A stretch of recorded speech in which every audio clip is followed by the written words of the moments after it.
As we're putting our programs and functions together, there is an option of using cons and append, and they look very, very similar in the overall theory, but it's actually the functions that are actually very, very different. So as you start seeing me build more examples here of code later on in the series here, you're going to see me kind of make a conscious decision. Okay, is it going to be cons or is it going to be append?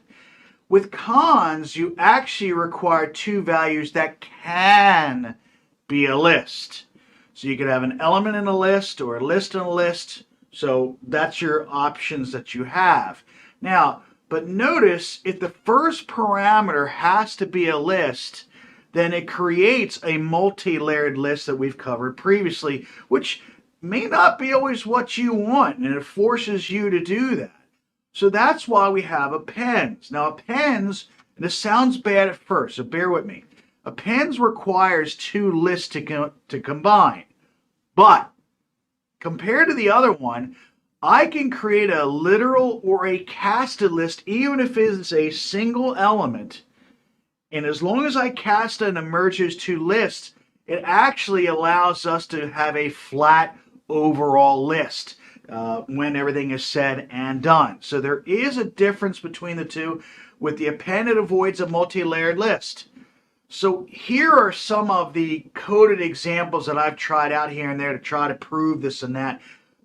I would highly suggest that you bookmark this list or print it out or something like that, because again, as you're creating, because you're going to be creating functions here a little bit with recursion and with lists, it's something that you need to start thinking about what am I returning from a function? Am I returning a list? Okay, if I'm returning a list, it's got to have to be cons or append, so heads up with that.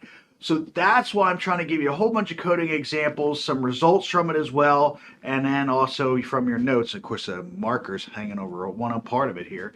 But be careful on exactly what you want it to do, and notice how I'm casting the list, which is very, very simple, thankfully, in order to create a flattened list like I have here, instead of some where I could have a dot here. That's appending a list with a regular value, so that could be an issue. So that's why we have the casting of this. So again, just a heads up that there is a difference between the two, and we'll leave it at that.